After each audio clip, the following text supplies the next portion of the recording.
నమస్తే అండి శ్రీనివాస్ గారు. నమస్కారం అండి. శ్రీనివాస్ గారు, ఏపీలో పాలిటిక్స్ చాలా ఎంత వాడి వేడిగా ఉన్నాయో వాటి గురించి మనం మాట్లాడుతుంటే అధికారంలో ఉన్న ఏ పార్టీకి సంబంధించినైనా ఒక ఒక ఇన్సిడెంట్స్ నడుస్తూ ఉన్నప్పుడు ప్రతిపక్షాలు వాటిని సూటిగా ధీటుగా ప్రజల ముందు పెడుతూ ఉంటుంది. సో నిన్న జనసేన తరపు నుంచి మనోహర్ గారు ఒక పెద్ద లెటరే అఫీషియల్గా అనౌన్స్ చేయడం జరిగింది. అంటే ఎవరైతే సలహాదారులు ఉంటారో వాళ్ళకి 680 కోట్లను ప్రభుత్వం ఖర్చు పెడుతుంది అని.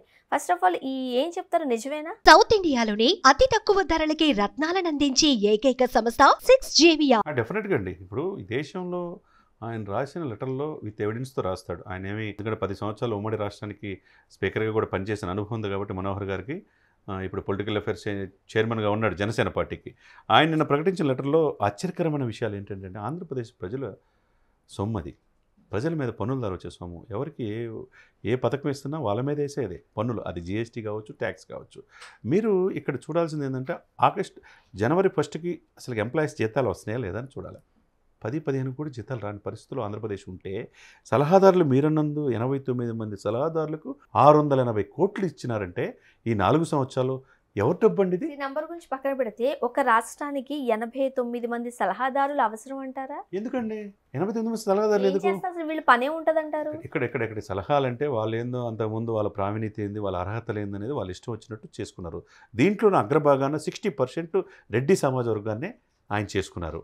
ఎందుకంటే గత ప్రభుత్వంలో వైఎస్ రాజశేఖర రెడ్డి అనుబంధాలు కావచ్చు, తర్వాత జగన్ గారికి సహకరించిన వాళ్ళు కావచ్చు, వాళ్ళందరినీ రిటైర్ అయిన వాళ్ళు కూడా తీసుకొచ్చి ఇక్కడ వైట్ ఎలిఫెంట్ లాగా తీసుకొచ్చి పెట్టుకున్నారు. సలహాలు తీసుకుంటారో లేదో పక్కన పెడితే ఆ సలహాలు తీసుకోవడం వల్ల రాష్ట్రానికి ఏమన్నా వనగూరిందా అంటే స్పెషల్ స్టేటస్ తీసుకొచ్చారా ఈ సలహాదారులు అంటే? పెట్టుకోవచ్చు అలాగా, అంటే పెట్టుకునే అధికారం ఉంటుంది. అదేదో కూడా పారామీటర్స్ చూపించు. 89 మంది అవసరంలా పెట్టుకునే ఉంటుంది కాబట్టి 5-10 మంది పెట్టుకుంటే పర్లేదండి.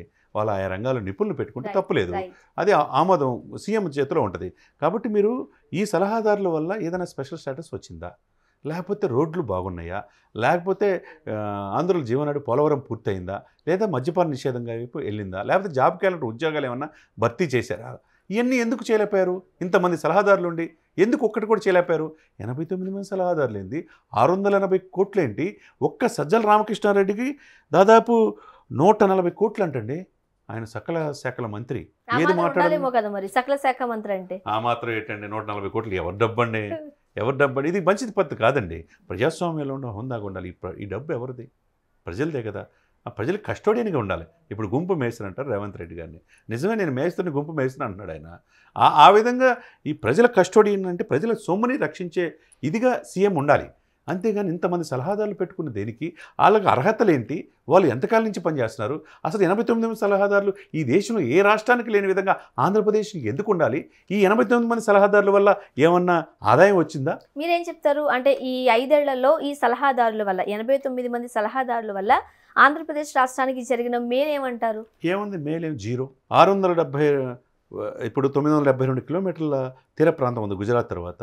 అక్కడ ఇండస్ట్రీలన్నీ దేశవ్యాప్తంగా ప్రపంచవ్యాప్తంగా అభివృద్ధిలో ఉన్నాయి.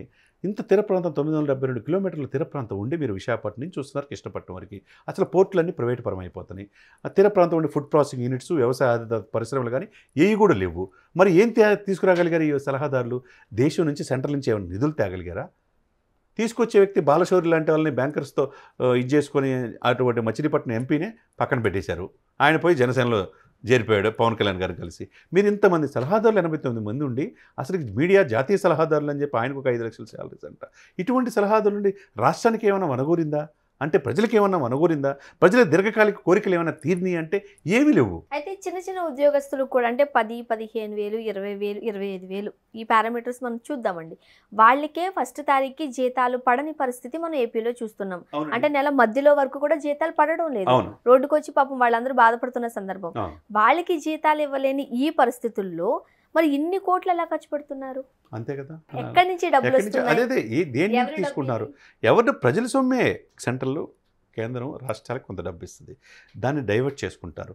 కాగు నివేదికలో కూడా 1 లక్ష కోట్లు ఉంటే ఏ శాఖ ఏది ఇవ్వాలనేది ఫస్ట్ ప్రయారిటీ వాళ్ళు చెప్తారు. వాళ్ళు చెప్పిందని కాకుండా వీళ్ళు డైవర్ట్ చేసేసి వీళ్ళకి అనుకూలంగా ఏది కావాలో అది చేసుకునే అధికారం వీళ్ళకి సీఎం, చీఫ్ సెక్రటరీ వీళ్ళకి ఉంటుంది. కాబట్టి సీఎం గారి ఏదైతే మనసులో ఉన్నదో అదే చేసే ఇది వీళ్ళది. కాబట్టి సలహాదారులు 89 సలహాదారులు 680 కోట్లు ఏందండి? గతంలో రాజశేఖర రెడ్డి గారు కూడా ఈ పని చేయలేదు కదా, చంద్రబాబు నాయుడు గారు కూడా ఈ పని చేయలేదు కదా, పక్కనున్న కేసీఆర్ గారు కూడా ఇంతమంది సలహాదారులు పెట్టుకోలేదు కదా. మరి ఇంతమంది పెట్టుకొని ఏమైనా ప్రయోగం వీళ్ళ వల్ల ఏమన్నా ఆదాయం వచ్చిందా అంటే ఏది కనపట్టలేదు. మరి ఇది మంచి పద్ధతి కాదు కదా. ప్రజాస్వామ్యంలో ఎవరైనా కానీ దీన్ని అంటే మనోహర్ గారు అడిగిన దానికి మీరు శ్వేతపత్రం రిలీజ్ చేయాల్సిన అవసరం ఉన్నది. ఏ హోదాలో సలహాదారులుగా పెట్టారు, ఈ 89 మంది ఎవరు, 89 మందిలో సామాజిక సమీకరణలు రిజర్వేషన్ ఏమైనా తీసుకున్నారా, వీళ్ళ వల్ల ప్రభుత్వానికి ఏమైనా ప్రయోజనం కలిగిందా, ఆంధ్రప్రదేశ్లో ఉన్న ప్రజల 5 కోట్ల మందికి ఏమన్నా బెనిఫిట్ వచ్చిందా, లేకపోతే ప్రజలకు కాదు లేకపోతే ప్రభుత్వానికి ఏమన్నా బెనిఫిట్ వచ్చిందా అనేది సమాధానం చెప్పాల్సిన ఆవశ్యకత గౌరవనీయ ముఖ్యమంత్రి గారు. మీరు ఏం చెప్తారు, వీరి వల్ల ఇటు ప్రభుత్వానికైనా అయి ఉండాలి లేకపోతే ప్రజలకైనా అయి ఉండాలి, ఏవైనా ప్రాఫిటబుల్ అయ్యిందా, ప్రయోజనకారిగా ఉన్నారా? ఏముండదండి, వీళ్ళు సలహాదారులు ఏంటంటే మళ్ళా ముఖ్యమంత్రిగా రావడానికి ఏదైనా సలహాలు చెప్పడానికి ఉంటారేమో తప్పితే, రాజకీయంగా ఈ రాజకీయ పార్టీ మళ్ళా అధికారులు రావడానికి సలహాలు చెప్పడానికి తప్పితే వీళ్ళ వల్ల వనగూరింది ఏమీ లేదు. సాధారణంగా ముఖ్యమంత్రి పదవిలో ఉన్న వ్యక్తి ప్రజలకు దగ్గరగా ఉండు, ప్రజలకు ఏదైతే కావాలో దాన్ని ఇచ్చుకుంటూ వెళ్ళారనుకోండి, ఇంకా సలహాదారులు ఎందుకు, ఆటోమేటిక్గా ప్రజలే ఓటేస్తారు కదా. UPSC union public service commission ఒకటి ఉంది. కేంద్ర అఖిల భారత సర్వీసుల నుంచి ఏ రాష్ట్రానికి ఆ రాష్ట్రానికి ఐఏఎస్లు ఐపీఎస్లు ఎలకేట్ చేస్తారు. ఆంధ్రప్రదేశ్ పబ్లిక్ సర్వీస్కి ఒకటి ఉంటుంది. దానివల్ల గ్రూప్ 1 గ్రూప్ 2 ఆఫీసర్స్ ఉంటారు. తర్వాత పోలీస్ రిక్రూట్మెంట్ ఒకటి ఉంటుంది.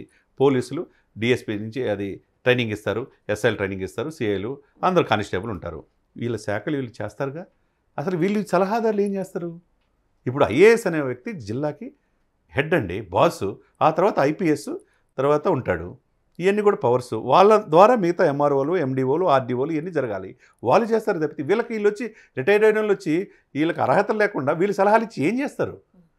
కేంద్ర ప్రభుత్వం సెంట్రల్ ఆఫీసర్ కేంద్ర ప్రభుత్వం ఉంటుంది. మరి కేంద్ర ప్రభుత్వం రిక్రూట్ చేసినప్పుడు ఐఏఎస్లు ఐపీఎస్లు వాళ్ళ బాధ్యతలు తీసుకుంటారు. తీసుకునే ఇలా ఇంతమంది సలహాదారులు ఎందుకు, ఇంత డబ్బులు ఎందుకు? ముఖ్యంగా ఏపీలో చూస్తుంటే చాలామంది కంప్లైంట్ చేస్తూ ఉంటారు, ఏపీలో అడుగు పెట్టాలంటేనే భయపడిపోవాల్సిన పరిస్థితి, కారు మీద కొంచెం దూరం ప్రయాణం చేస్తామంటే నడాలు పడిపోయే పరిస్థితి, ఎందుకంటే సరైన రోడ్లు లేవు, రోడ్లు చక్కగా లేవు, ప్రత్యేక హోదా లేదు, రైతులకు సంబంధించి ఎప్పటికీ వాళ్ళ ఉద్యమాలు కొనసాగుతూనే ఉన్నాయి. సో ఇవన్నీ లేవు. బట్ ఎవరైతే సలహాదారులను చెప్పుకుంటున్నారో వాళ్ళకి ఇన్ని కోట్లు ఖర్చు పెడుతున్నారు, అదేదో ప్రజలకు ఖర్చు పెట్టాల్సిన అవసరం ఉంది కదా అనేది ఒక వర్గం వారి వాదన. డెఫినెట్గా మీరు చెప్పిందంటూ 100% మనం ఉంచాలి. ఒక రోడ్డు ఈ 4 సంవత్సరాల్లో సరైన రోడ్లు లేకపోబట్టి దాదాపు 12,000 మంది చనిపోయారు రోడ్డు ప్రమాదాలు. ఇది ఎవరిది బాధ్యత? రోడ్లు బాగుంటే ఈ పరిస్థితులు ఉండే కాదు కదా.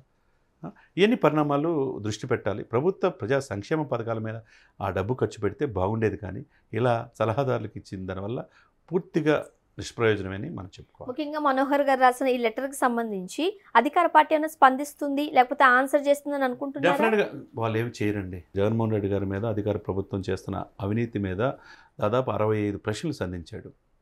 వారాహి 1, 2, 3లో ఇంతవరకు ఒకదానికి కూడా సమాధానం లేదు. మరి ఇప్పుడు ఈయన దానికి సమాధానం వచ్చిందని కూడా ఎక్స్పెక్ట్ చేయాల్సిన అవసరం లేదు. బట్ ప్రజలు గమనిస్తున్నారంటే ప్రజలు డెఫినెట్గా గమనిస్తారు. Right, thank you so much.